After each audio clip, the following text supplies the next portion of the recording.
Bienvenidos a Mi Cita Médica. Me da mucho gusto que nos acompañen hoy porque vamos a hablar de una condición que ocupa y preocupa a muchos. Me refiero al vitiligo. Y justamente para ello me da muchísimo gusto dar la más cordial bienvenida a la doctora Selene Gutiérrez, quien es dermato-oncóloga, al doctor Guillermo Guido, quien es alergólogo e inmunólogo, y al doctor Santiago Somerville, quien es dermatólogo. A los tres, muchísimas gracias por acompañarnos. Bienvenidos los tres. Muchas gracias. Muchas gracias por la invitación. Bueno, vamos a comenzar con el doctor Santiago Somerville para que nos dé un panorama general de lo que es el vitiligo. Doctor Somerville, no sé si ya está listo desde el punto de vista técnico con su cámara el doctor Somerville.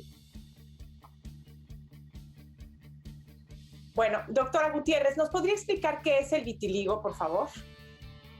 Sí, bueno, el vitiligo es una enfermedad dermatológica que afecta la pigmentación en la piel y se caracteriza por manchas que pueden ser acrómicas, quiere decir que son completamente sin color, o manchas hipocrómicas, quiere decir que el tono de piel es más bajo que el tono de piel en general. Sí. Doctor Somerville, ¿qué tan común es el vitiligo? ¿Qué tan frecuente es el vitiligo en México?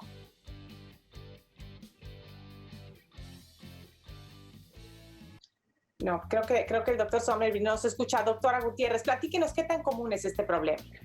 Es una enfermedad relativamente rara, se presenta en el 1% de la población en general, afecta un poco más a mujeres que a hombres y es muy común en cualquier edad, pero en la edad promedio en la que se presenta es de los 10 a los 30 años. Ahora bien, ¿hay algún factor predisponente, digamos, que sea más común en algún tipo de personas el vitiligo? Definitivamente es asociado a genética, quiere decir que muchos pacientes tienen antecedentes familiares y debido a que está muy asociado al estrés, pues también es una enfermedad muy común de ciudades grandes o de personas que están sometidas a estrés laboral o familiar o de otro tipo. Ahora bien, doctora Gutiérrez, ¿qué es lo que sucede? Porque sabemos que en esto pues hay un factor, digamos, que influyen otros hechos, como por ejemplo tal vez el estrés que puede desencadenar alguna circunstancia en el organismo. ¿Qué es lo que puede desencadenar el vitiligo? Bueno, el vitiligo tiene tres teorías de origen. Una es la neural, otra es la autodestructiva y la otra es la autoinmune.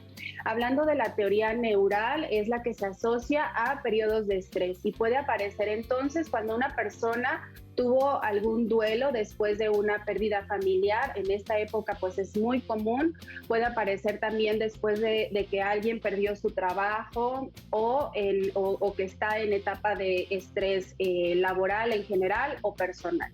Entonces, también se puede presentar después de un traumatismo, quiere decir una persona que tuvo alguna herida, que tuvo alguna enfermedad que le dio mucha comezón, se rascó y ahí apareció el vitiligo porque tiene un fenómeno que se llama fenómeno de Koebner.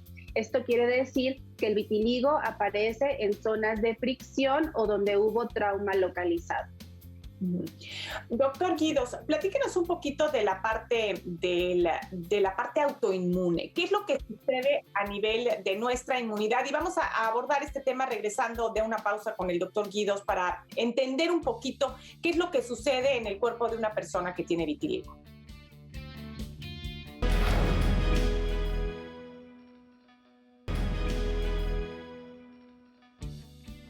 Gracias por continuar con nosotros en Mi Cita Médica. Estamos conversando con la doctora Selene Gutiérrez y el doctor Guillermo Guidos acerca del vitiligo. Doctor Guidos, platíquenos, por favor, ¿qué sucede en las células? ¿Qué sucede a nivel de las células de una persona que desarrolla vitiligo?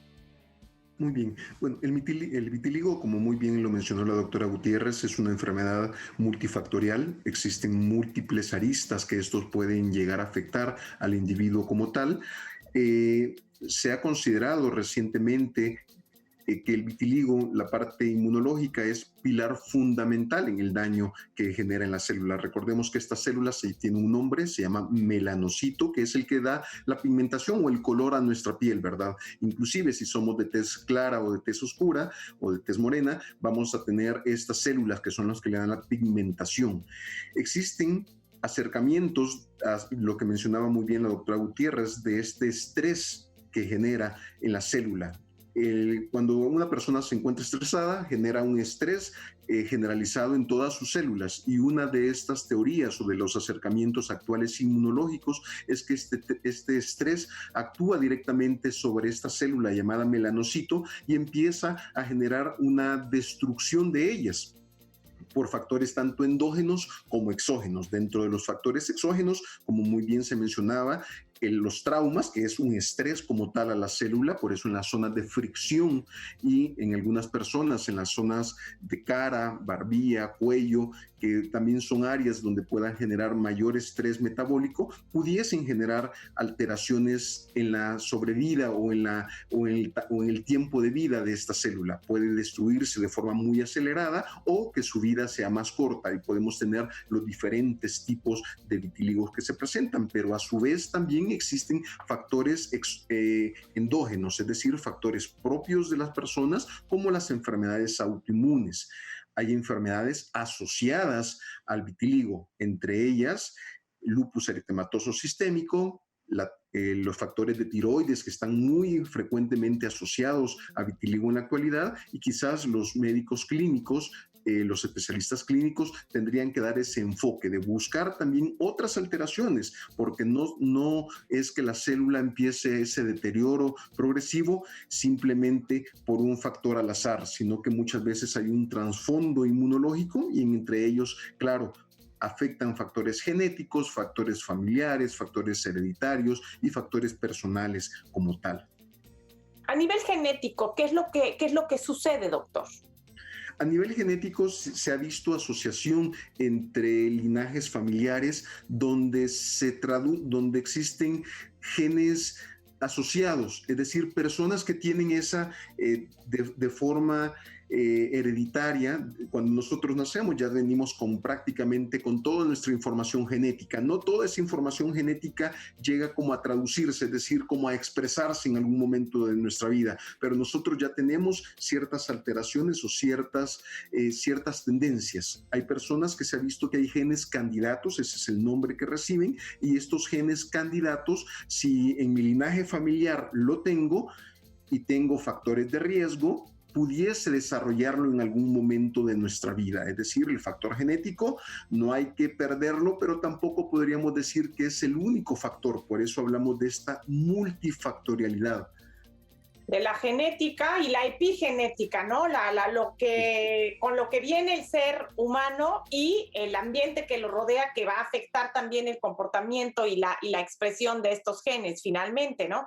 Ahora, doctora Gutiérrez, el vitiligo es una cuestión para la parte, digamos, dermatológica, meramente estética, porque no genera otras manifestaciones que esta falta de pigmentación en determinadas zonas de la piel, ¿es correcto?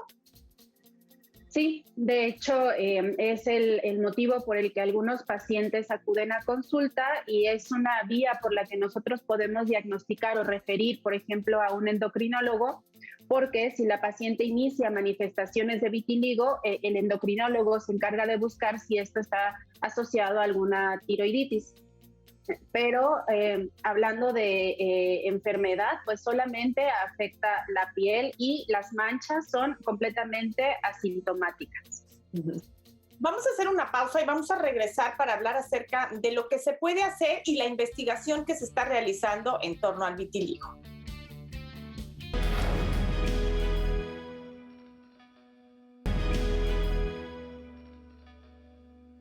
Bueno, lo más importante es saber que el vitiligo no es contagioso, que tenemos que eliminar el estigma, y afortunadamente al inicio del programa veíamos las fotografías de esta modelo que justamente ha destacado y ha creado conciencia sobre el vitiligo y ha hecho del vitiligo parte de la moda que ella presenta.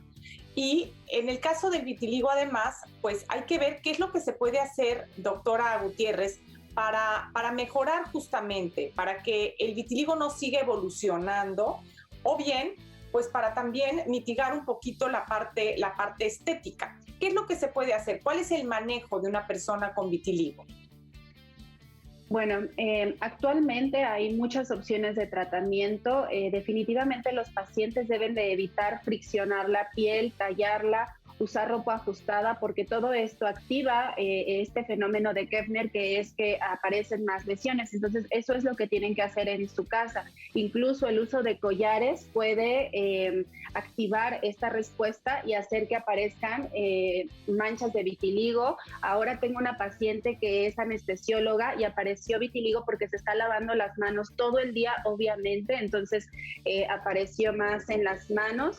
Y es muy importante el uso de antioxidantes porque ha ayudado en la fisiopatología, hay un mecanismo de oxidación, entonces el uso de antioxidantes orales ayuda muchísimo para la prevención y el tratamiento. Ya el tratamiento dermatológico con esteroides de alta y baja potencia, la luz UVB se considera el tratamiento de elección en la mayoría de los pacientes con vitiligo, y si los pacientes tienen enfermedades autoinmunes asociadas o enfermedades como tiroiditis, pues tratar la enfermedad, porque si no controlamos la enfermedad inmunológica que está desencadenando, pues nunca van a mejorar tampoco las manchas de vitiligo.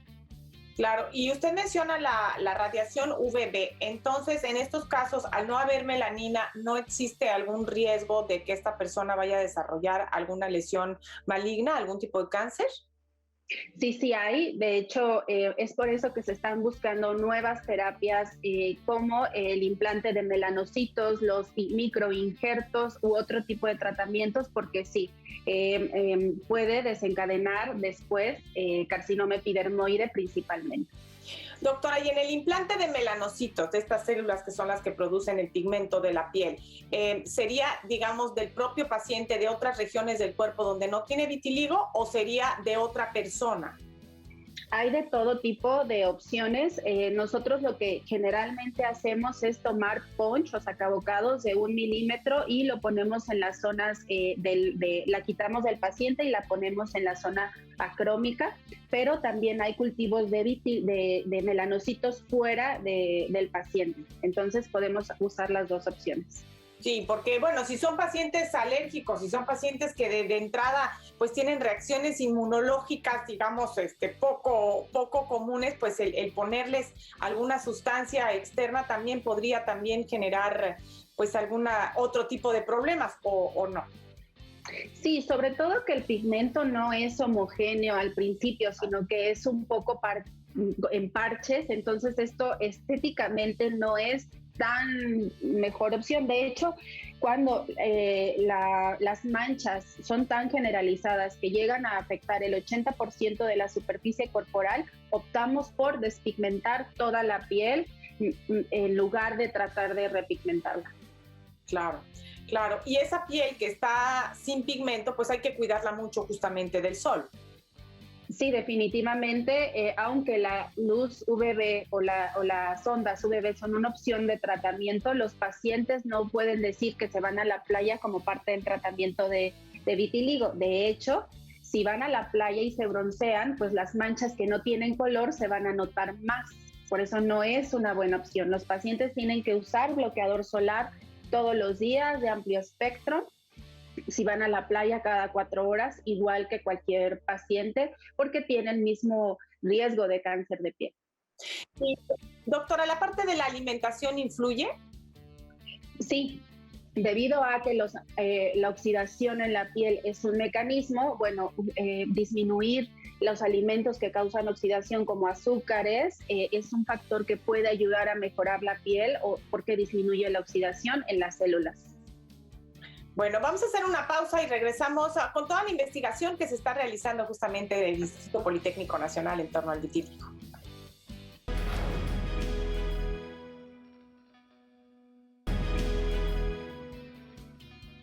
Estamos conversando con la doctora Selene Gutiérrez y el doctor Guillermo Guidos acerca del vitiligo.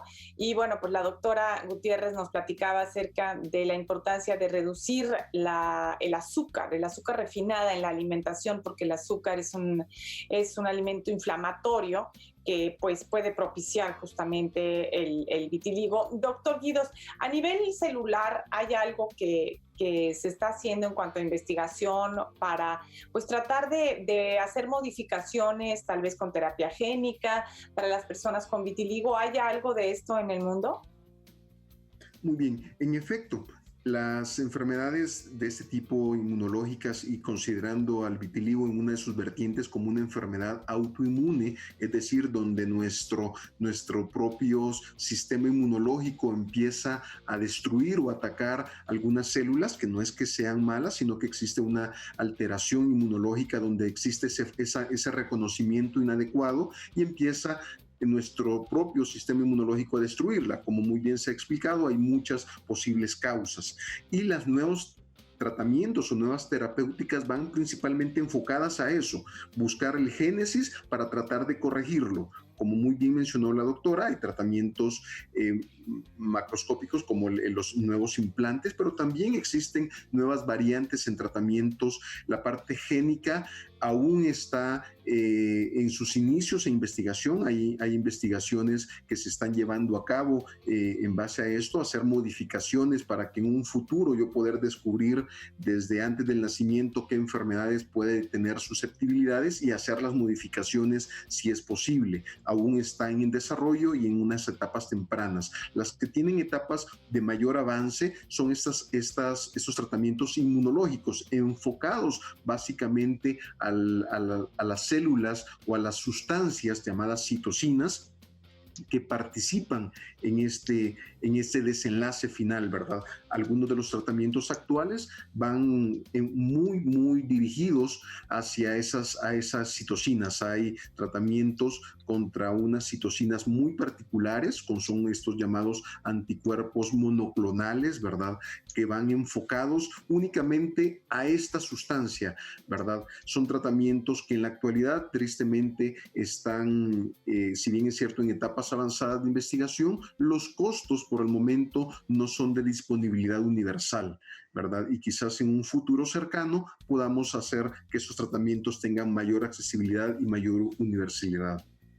Pues esperemos que así sea. Ahora han cobrado, digamos, notoriedad con el COVID-19, donde por la tormenta de citocinas, pues también se administran para justamente reducir esa terrible inflamación que se genera en el cuerpo y que destruye al propio organismo. Doctora Gutiérrez, platíquenos, por favor, ¿es posible frenar la evolución del vitiligo o cuando alguna persona ya tiene estas manchas de hipopigmentación, estas manchas blancas, es posible que esto mejore con el tiempo haciendo los cambios en cuanto a la medicación que usted mencionaba?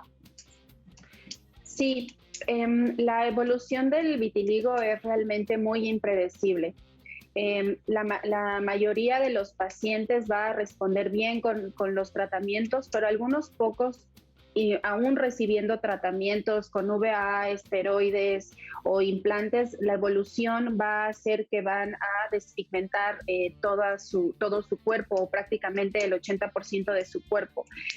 La oportunidad o el área de oportunidad está cuando tienen enfermedades asociadas, porque ahí podemos hacer mucho, porque podemos tratar el vitiligo desde el origen. En mi experiencia, los pacientes que tienen vitiligo segmentario o que tienen una sola mancha van a responder muy bien a los tratamientos. Por eso sí recomiendo que vayan a un dermatólogo para que les dé el tratamiento desde el inicio. Y esto es muy importante porque muchas personas dicen, bueno, ya tienes vitiligo, ya te vas a quedar así, lo único que te queda es estar tapando la mancha. Y no, realmente sí no. Se puede, y esa misma mancha hipopigmentada puede mejorar, puede volver a tomar color. Sí, definitivamente. Y no lo hace sola, no hay evolución. En algunas enfermedades que pueden quitarse solas, el vitiligo no, el vitiligo sí necesita tratamiento, pero responde muy bien cierto tipo de vitiligo a los tratamientos que tenemos actualmente. Sí. Pues doctora Gutiérrez, doctor Guidos, muchísimas gracias por habernos acompañado en Visita Médica. Muchas gracias. Muchas gracias por la invitación. Muchas gracias y por supuesto muchas gracias a usted por el favor de su atención. Esperamos que esta información haya sido de utilidad para nuestro auditorio y gracias a mis compañeros de Televisa California allá en el foro, siempre con el soporte técnico en caso necesario y gracias a la cabina. Gracias, hasta pronto.